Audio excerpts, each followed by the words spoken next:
Ang Buhay OFW ay hatid sa inyo ng San Miguel Corporation, EGI, E-Ganzon Incorporated, The Malaya Business Insight, The Manila Times, APG, International Aviation Academy Incorporated. Magandang gabi po sa inyong lahat. Ako po ang inyong kapatid, Marisa Dalmar. At ito ang Buhay OFW. Paano nagawa ni Captain Relly na sa kanyang ilang taon na pagsisiman ay nakapagtatag agad siya ng kanyang sariling kumpanya sa kanyang murang edad? Paano napagsabay ni Ian ang pag-aaral at pagtatrabaho sa ibang bansa? Sa mga bansang narating ni Lino bilang inhinyero, ano ang para sa kanya ang pinaka-challenging at pinaka-magandang bansa? At sama-sama nating tunghayan ang matagumpay na musical play na Fame ni Princess Adriano. Ang lahat ng yan sa pagbabalik ng Buhay OFW.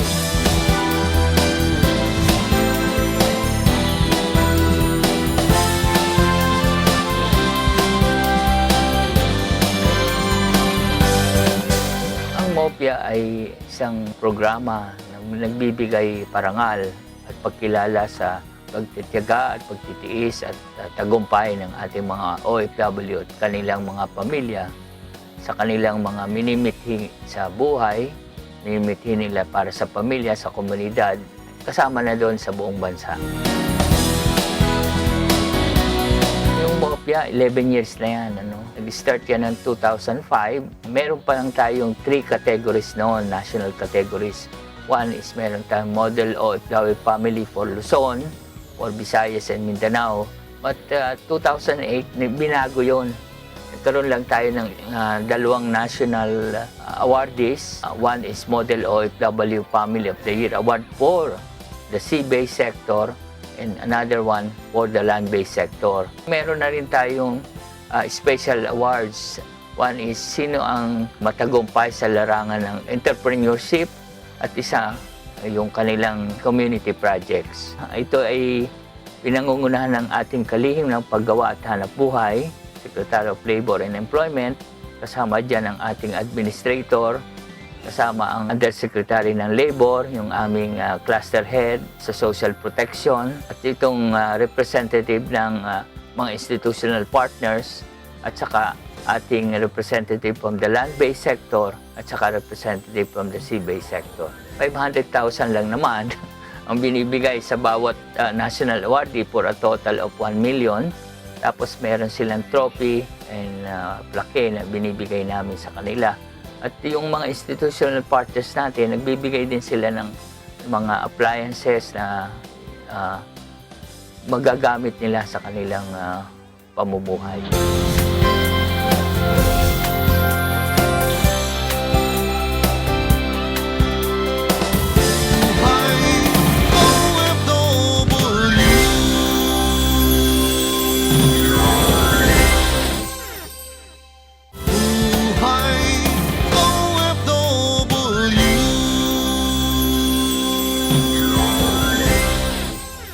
Ang Buhay OFW ay hatid sa inyo ng San Miguel Corporation, Environment Solutions Flood Barriers, Flood Protection and Flood Management, EGI, E-Ganzon Incorporated, General Building and Engineering Construction Company, Poshum Global, The Green Company, Eco-Friendly Steel Frames, Southville International School and Colleges, EGI Resort and Hotel, Mactan, Lapu-Lapu, Cebu City. Mega World International. Sights and Sights Outdoor Advertising. Hindi isang seaman si Lino pero marami siyang narating na bansa bilang isang mechanical engineer. Iran ang unang bansa na kanyang narating. 1992 noon. I was assigned mostly in the personal work because the project is a cost plus. So we need somebody to monitor mostly of our man hours for claiming. We're very happy with our jobs. Our salary we receive accordingly, but unfortunately there was a delay of our salary, of which the workers get worried and also get angry. So mga kasamahan ko mga Pilipino roon ay nagalit sila. Kaisa sila na nag-strike tayo. Almost all, no, let's say around 90%, immediately pinauwi. I was left behind because I'm the only person who understand most of the documents para sa claims namin, sa mga retaining job na natapos namin. Matapos ang hindi kanais-nais na karanasan sa Iran, Libya ang sunod naman niyang naging destinasyon. Upon arrival at the site, it's good because mostly are Filipino na. But it's a Korean company.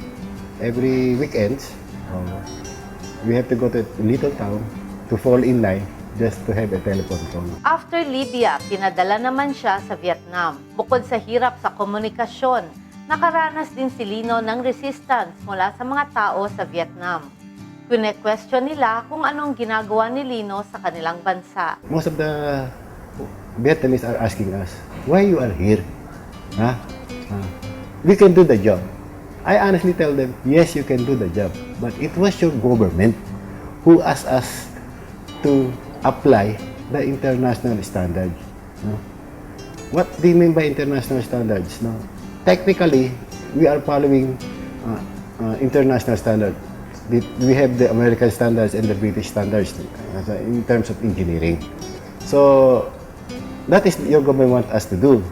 So, we have to teach you all. Matapos ang kanyang proyekto sa Vietnam, sa Turkey naman ang kanyang sumunod na assignment. Turkey is a beautiful place for me.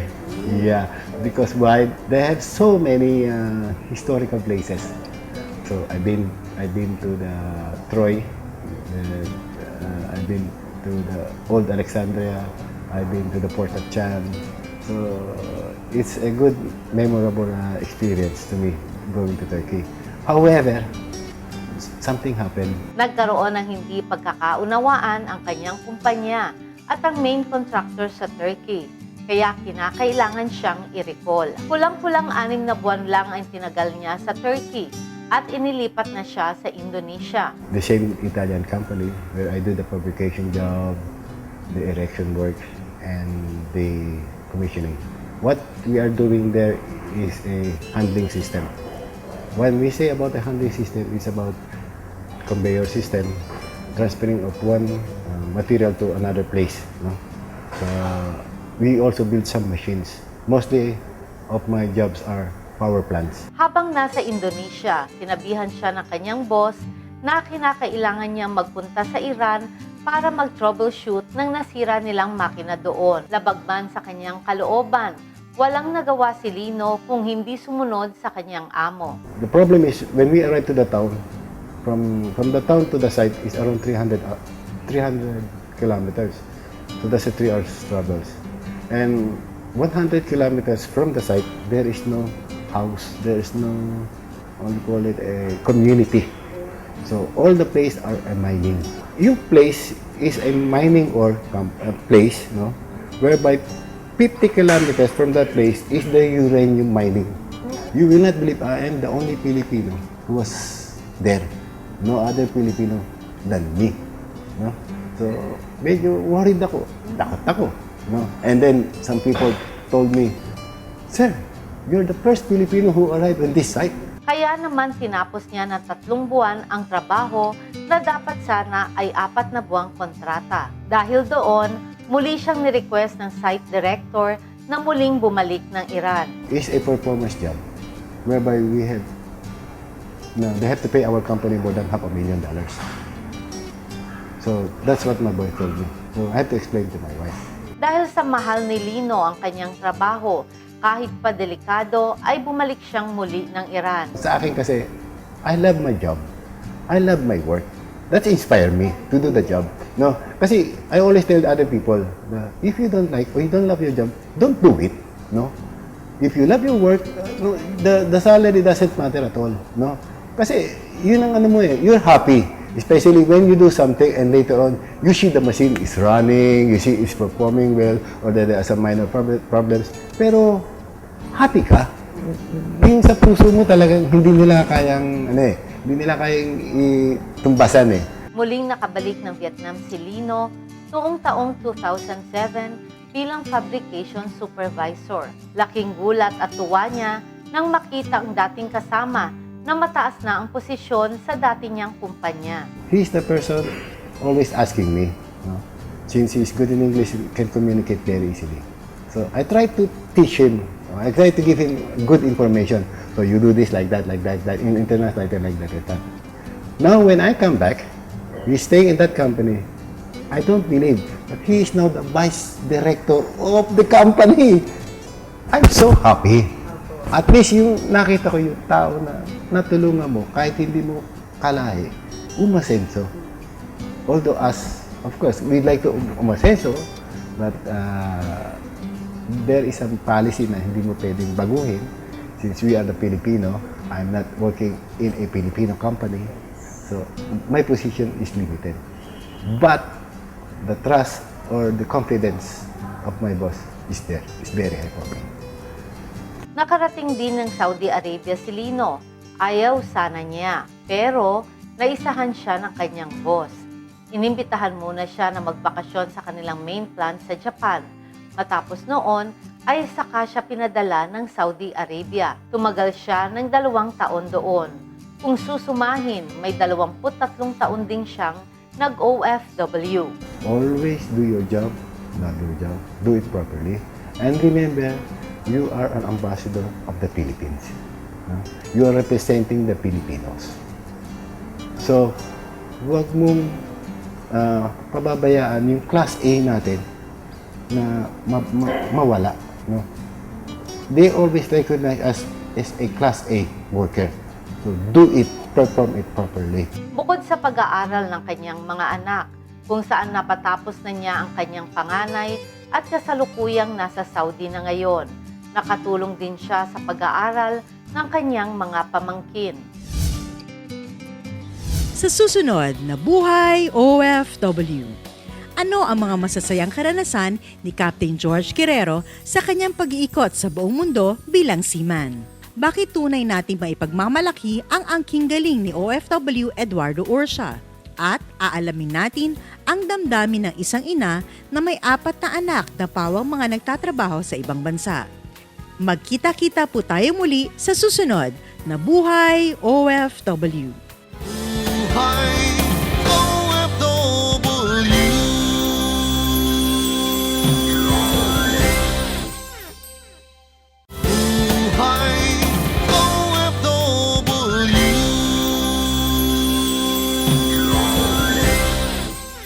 Ang Buhay OFW ay hatid sa inyo ng West Insula Condominium, The Malaya Business Insight, EGI Pamulindawen Hotel, Lawag City. Tubong General Santos sa Mindanao, si Captain Relly Jose Jr. Nagluluto kami ng siopaw. My mother is a baker. We live on by that na yung mother ko nagluluto ng siopaw sa umaga. Ako yung delivery boy. Yung father ko naman at that time is an insurance agent. 4 kami magkakapatid, isang babae, ako panganay. Pagpipiloto ang pangarap niyang propesyon. If not by air, nandito ako sa dagat, sa tubig. Sabi ko, I want to see the world free. So, one way or another, nangyari. Dahil sa pangarap na yon, kinaya niya lahat ang sakripisyo na kaakibat ng pagbabarko. Mahirap, lalo pag kadete ka. And you can imagine sa isang barko, sa isang institution, pag ikaw yung bago, definitely, nasa ilalim ka. You have to accept all the facts na lahat sa iyo tinuutos. But that's how we learn. Nalaman mo lahat, natututunan mo lahat ng bagay through that. 6 months after graduation, nakasakay naman agad si Captain Relly. Matapos ang 12 taon, nakamit niya ang kanyang pagiging kapitan. Tiyaga. Number 1 talaga yung tiyaga. And then yung pag nasa barko ka, you can imagine you are working with all walks of life. Lahat ng klaseng tao nakakasama mo. So you have to adjust. You have to be very flexible pag seaman ka. Hindi pwede yung prinsipyo mo, yun lang susundin mo pag nasa barko ka. It cannot be and it cannot happen like that. Kasi dapat flexible ka sa lahat. Iba-iba ng kultura, iba-iba ang kinakain, iba-iba kulay, iba-iba damit, iba-iba amoy. So, you have to live on with it. And the best thing to handle it is to be with them, to play with them. Go with the flow. Tinanong namin siya kung naaalala pa niya ang ginawa niya sa kanyang unang sweldo. Well, siyempre, sa nanay. First sa nanay talaga. And then, yung first salaries ko talagang naging up to now, naging gabay ko rin sa yung pag-iipon is yung first salary ko, inubos ko. Inubos ko. Yeah, inubos ko talaga. Yung first year talaga, nasa nanay ko yon. And then, lahat ng naipon ko sa barko, inubos ko pagdating ko sa Pilipinas. Which I realized after ilang months, mali. Mabuti na lang at maagang natutunan ni Captain Relly ang importansya ng pag-iipon. It's financial freedom. Everybody likes that. We want to have that financial freedom. Na pagdating ng age na narapat na mag-retire tayo, well, you can live with it na hindi ka magtatrabaho na. Sana. No? So, sa ngayon, na-start ko nang maramdaman yon. 25 years nang nagsiman si Captain Relly. 13 years siyang kapitan. 4 na taon doon ay nakabase siya sa China bilang shipbuilding supervisor. Yun ang nagbukas sa kanya ng isang magandang pagkakataon. In my career, I built 16, 4, and 3, 23 vessels. 2 of those vessels was in my company. No? Doon ko na-meet na may-ari. Doon ako nagkaroon ng break na makausap. And then, ma-meet yung mga may-ari. Ang break na kanyang tinutukoy ay ang makapagsimula siya ng sarili niyang manning agency at ship management company. May isang owner doon na nag-present sa akin, Relly, why don't you be in our team? Magtayo tayo ng manning agency sa Manila. They were very happy. They were very surprised and happy. How can you manage to make 2 companies in 1 year? So they're thinking. So nililigawan ko pa rin sila ngayon na, sir, ba't na yung barko mo sa akin? Mag-iisang taon pa lang ang Global Maritime Manila Inc., kung saan si Captain Relly ang president at director. Ang handle namin is 10 vessels. Mahirap. Pero nakakaya naman dahil kukunti pa lang. Pero we are talking about crewing pa lang. Kasi ang ship management is a broad kind of corporation na iba-iba yung ginagawa. You can think anything about the ship. Crewing is one. Supplies is 2. Maintenance, survey, inspections. Lahat yung gagawin namin in the future. Kasama niya ang kanyang may bahay bilang isa sa mga board of directors ng kumpanya. Nasa maayos na kalagayan din ang kanilang mga anak. Ang panganay ko is a scholar sa John B. Lacson, graduated 2010. So sa ngayon, second mate na siya dito sa company namin. 24 years old. My second was 21. Nandito na rin nagtatrabaho, graduate ng tourism sa office ko din. Nasa labas o nasa baba siguro ngayon. And then yung bunso ko is studying pilot. Sa kanyang edad na 47 years old, masasabi natin na malayo na ang narating ng dating isang musmus na pangarap na makita ang buong mundo. I always have my goal. I always set my goal. So that is my principles in life. Dapat may goal ako palagi. So I want to hit 60 na buhay pa ako and then sana makapag-retire. Pwede na mag-golf. And then I hope madagdagan yung mga barko namin. Marami kaming matulungan na seaman, ng mga tao. Then we might have our own building, sana.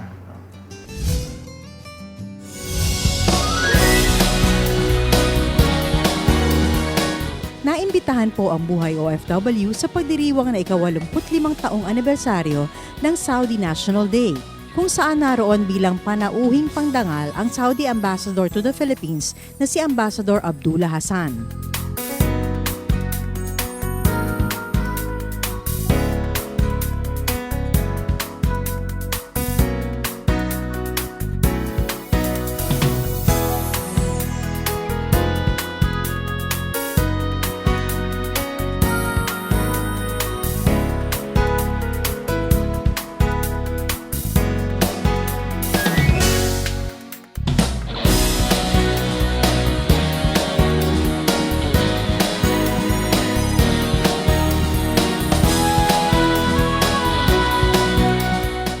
isa sa mga pangunahing bansa na pinupuntahan ng ating mga overseas Filipino workers, malalim at matibay na po ang relasyon sa pagitan ng Pilipinas at Saudi Arabia.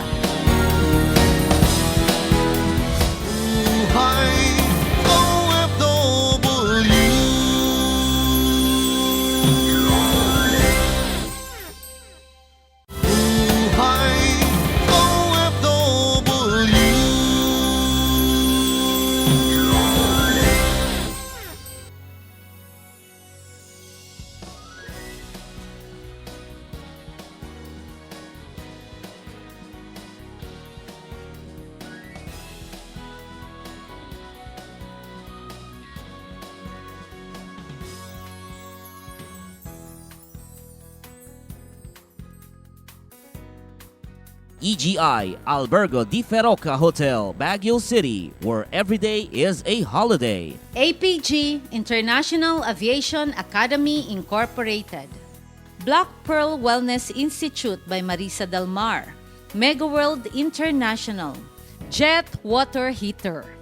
Sights and Sights Outdoor Advertising. Bata pa si Analian o Ian pero naranasan na niyang magtrabaho sa Scotland. Maganda po siya, maliit siyang bansa and napakalinis and the people are very warm po.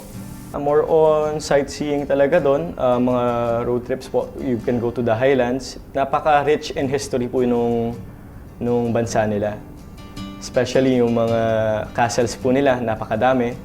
And yun po, more on sightseeing po kami. And then sa gabi, syempre, nag-iikot-ikot din po kami ng mga establishments po nila doon. Napunta si Ian sa Scotland dahil bahagi ito ng work and study program sa kolehiyo na kanyang pinasukan. I loved it there nung unang pagpunta ko. Hindi naman ganun kahirap yung adjustment period. Especially maganda yung mga trabaho nila doon and yung schools po. Bilang foreign student, maaari silang magtrabaho ng 30 hours a week. I was a kitchen porter po, ma'am. Bale, ako po yung naghuhugas ng mga pinggan, mga kaserola po nila. Ako po yung nagmamop after ng service po namin. And then, after po nun, ma'am, magpapalit po ako ng uniforme. Doon naman po ako sa function po. I work as a bartender din po. Eventually, I got promoted into the kitchen. Bali, commie chef. Naging commie chef din po ako sa hotel. Madaling napaglabanan ni Ian ang homesick dahil abala siya sa kanyang trabaho at pag-aaral. Paggising po, ma'am, pupunta po sa school. And then, after po, siguro mga afternoon, babalik na po sa bahay, papahinga lang po ng konti. And then, mag-work na po. That time po, from 5 to 10 p.m. po, ma'am. And then, from 10 p.m., siguro after yun, gagawa po kami ng mga coursework.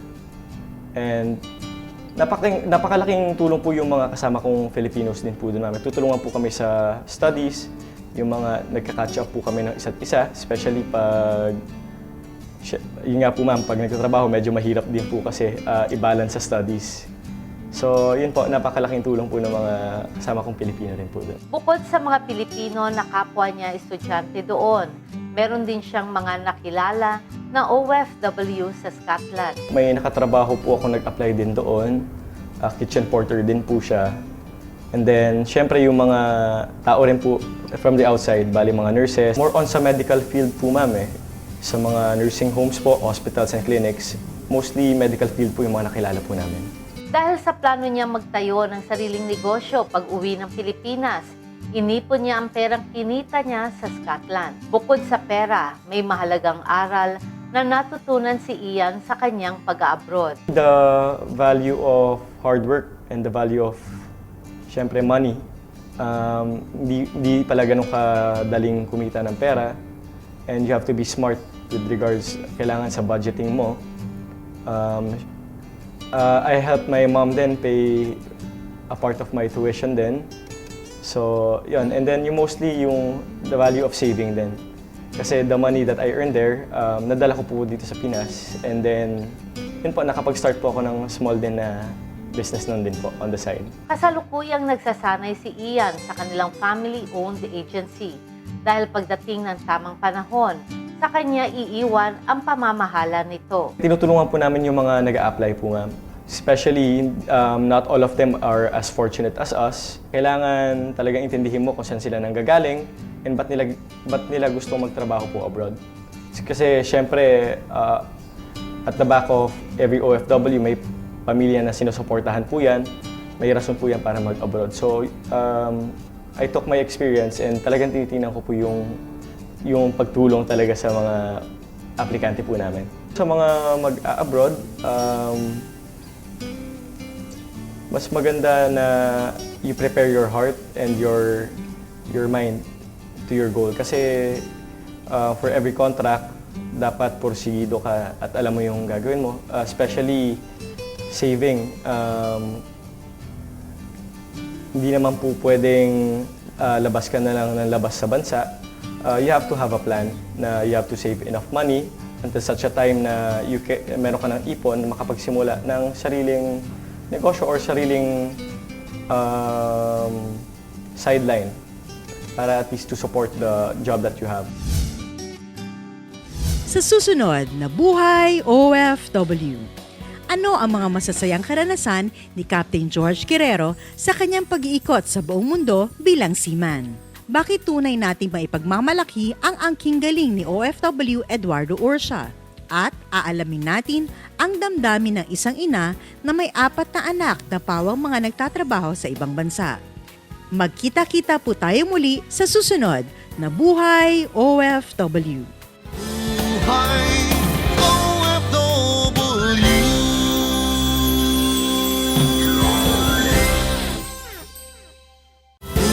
Buhay OFW.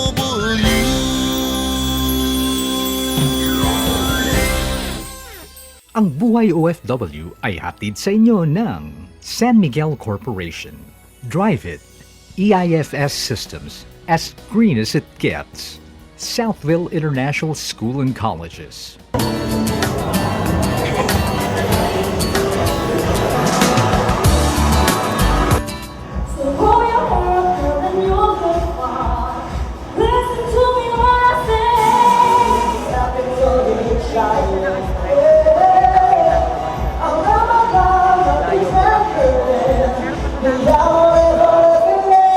Sa unang tingin, hindi mo akalain mga estudyante ang mga nagsipaganap sa kakatapos lang ng musical play na Fame sa Southville International School and Colleges.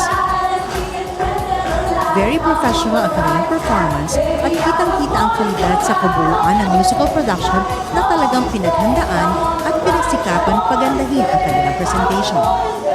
Sila po ang mga second-year mass comm students ng Southville International School and Colleges kung saan kabilang ang ating segment host na si Miss Princess Adriano.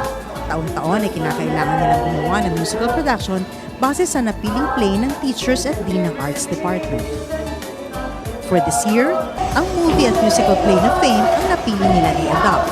Ang mga estudyante ng Communication 2 class sa pamumuno nila Erica Correa, Kyla Loberiza at Princess Adriano ang bubuo ng play, with the guidance of their theater arts teacher, Ms. Marilu Gonzalez, and their beloved dean, Ms. Fel Matria. And the support of President Dr. Mar Ferenal, the Director for Public Relations, Dr. Jerry Aguilar, and their beloved CEO, Dr. Jenny Viftan. We are the champions, my friend. And we keep on fighting to the end. We are the champions. We are the champions. No time for losers. We are the champions of the world.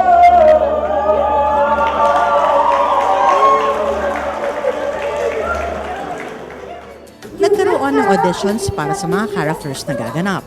Dumaan sila sa proseso ng aktual na paggawa ng isang musical play, mula sa pagsusulat at rehearsals hanggang sa pagbuo ng mga props, costumes at production design.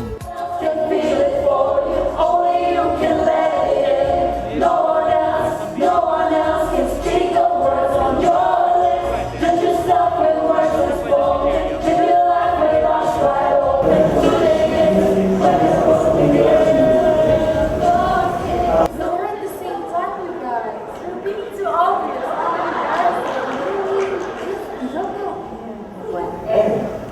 meet you all.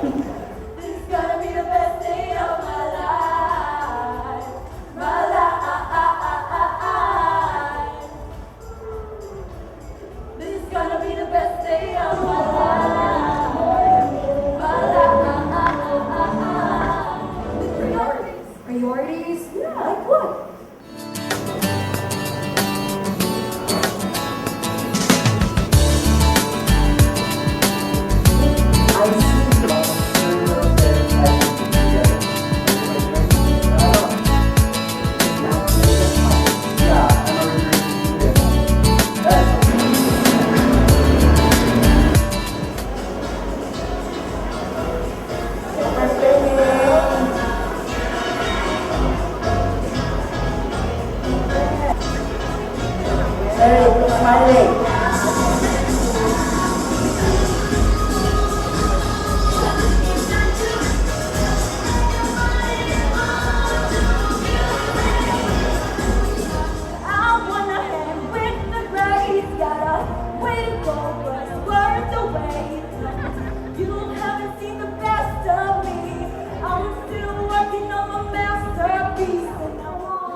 Turn your back on me. Hey, don't touch me. I don't need your drama, okay? You witch! How dare you! Let's get things straight, okay? You're not the boss of me, so I can do whatever I want. Whatever? Got that? Oh my god, you were amazing! You think we'll get an A? Yeah, definitely! Whatever. And then Johnny. Bulletproof, nothing to lose. Far away, ricochet. Take your aim, far away. Shut me down, but Marco.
musical has been brought to you by the direction of Theater Arts Classes and Amy Communication. Again, thank you for watching and please enjoy the rest of your evening.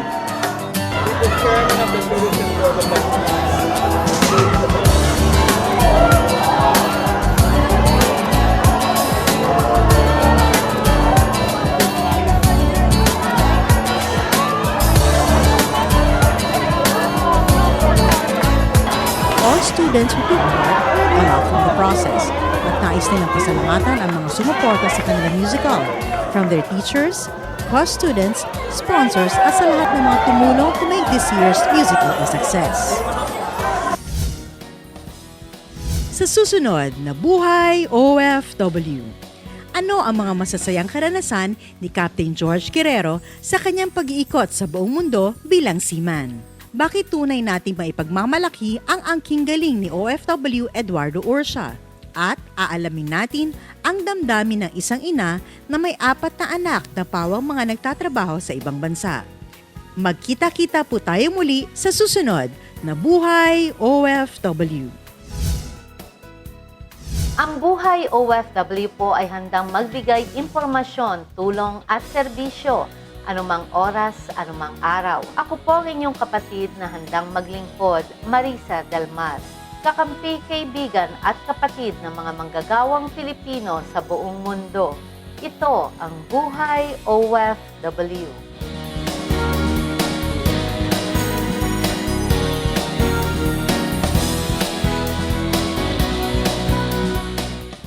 Ang Buhay OFW ay inihatid sa inyo ng San Miguel Corporation. Drive it, wall cladding system as green as it gets. South Insula Condominium, Beauty and Intelligence. Southville International School and Colleges. The Malaya Business Insight. APG, International Aviation Academy Incorporated. Buhay OFW, bayani ka na totoo. Dapat kang purihin ng bawat katulad ko. Handa kang magpaalipin sa ibang bayan. Ito ay alang-alang sa minamahal.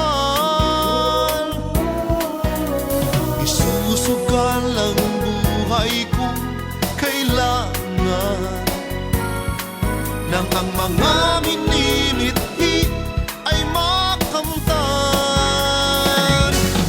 Buhay OFW, pangarap mo'y matutupad sa iyong pagsisikap